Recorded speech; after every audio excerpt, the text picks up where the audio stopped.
ભાવનગરનો Alang ship recycling ઉદ્યોગ ગુજરાતની એક આગવી ઓળખ છે, કારણ કે હજારો લોકોને અહીં રોજગારી પૂરી પાડતો આ ઉદ્યોગ છે.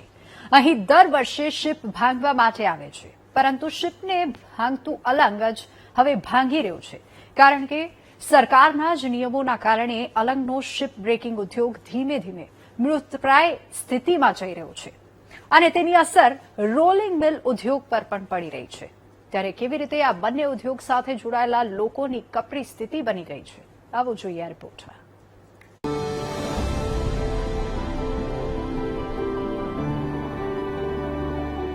ઉદ્યોગ હશે તો વિકાસ થશે, રોજગારી વધશે, યુવાનોને રોજગારી માટે ભટકવું નહીં પડે.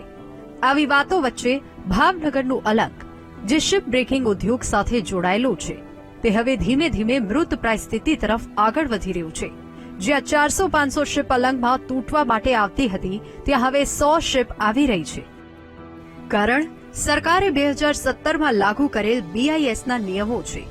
કેવી હાલતમાં અલંગ પહોંચી ગયું છે, સાંભળો. જો શિપ રિસાયકલિંગની વાત કરીએ તો ભારત, પાકિસ્તાન અને બાંગ્લાદેશ આ ત્રણ સૌથી મોટા કોમ્પિટિટર દેશો છે. સૌથી પહેલા આપણે નંબર 1 હતા, પણ જ્યારથી 2017માં BISનો કાયદો લાગુ પડ્યો એના પછી સતત અહીંયા શિપની આવક ઘટતી ગઈ છે. છેલ્લા 10 વર્ષમાં ઘણી બધી શિપની આવકો ઘટી છે. હાઈએસ્ટ અલંગની અંદર 400 ઉપર શિપ આવેલા, જે હાલના તબક્કે 100ની આસપાસ શિપ આવતા થઈ ગયા. મીન્સ કે 25% બિઝનેસ થઈ ગયો છે અને એ બિઝનેસ 100% થોડા ઘણા અંશે પાકિસ્તાન અને બાંગ્લાદેશમાં ડાયવર્ટ થઈ રહ્યો છે. એનું મુખ્ય કારણ અમારો BISનો કાયદો છે. 2017માં BISનો કાયદો લાગુ થયા પછી, ક્વોલિટી કંટ્રોલનો જે કાયદો લાગુ થયા પછી, અમે લોકો શિપની પ્લેટમાંથી ડાયરેક્ટ અમે TMT સળિયા બનાવી શકતા નથી. માત્ર શિપ બ્રેકિંગ ઉદ્યોગોને જ માઠી અસર નથી પડી, પરંતુ BISના નિયમો બાદ શિપની પ્લેટમાંથી સીધા જ TMT સળિયા બનાવી શકાતા નથી.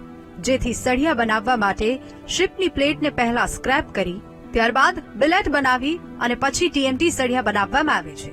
જે પ્રોસેસ લાંબી હોવાની સાથે સાથે મોંઘી છે, જે ઉદ્યોગકારોને પોસાય તેમ નથી, જેના કારણે રોલિંગ મિલ ઉદ્યોગ ધીમે ધીમે બંધ થઈ રહ્યા છે.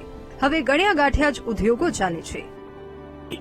પણ 2014માં એક એવો કાયદો આવ્યો કે અલંગની પ્લેટમાંથી શિપ બ્રેકિંગની જે પ્લેટ છે એમાંથી TMT બાર્સ બનાવવાનું નથી. એના હિસાબે દિવસે દિવસે શિપો અલંગમાં આવતા પણ ઓછા થઈ ગયા. એને લઈને સિહોરની જે રોલિંગ મિલો હતો, ભાવનગર જિલ્લામાં મામસા, ચિત્રા, વર્તેજ બધી જગ્યાએ જે રોલિંગ મિલો હતી, ખાસ કરીને સિહોરમાં, એ બધી મિલો પણ ધીરે ધીરે બંધ થવા માંડી.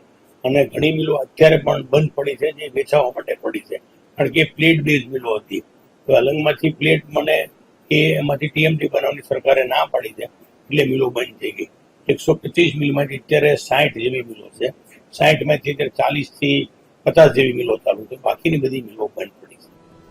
BISના નિયમોના કારણે શિપના વધુ ભાવ આપી શકાતા નથી, જેનો સીધો ફાયદો બાંગ્લાદેશ અને પાકિસ્તાન ઉઠાવી રહ્યું છે, જે ભારત કરતાં વધુ રૂપિયા આપીને શિપ ખરીદી લે છે.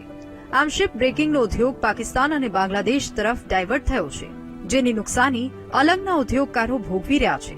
તેવામાં સરકાર નિયમોમાં ફેરફાર કરે તેવી ઉદ્યોગકારોની માંગ છે. Hiren Chauhan, VTV news, Alang.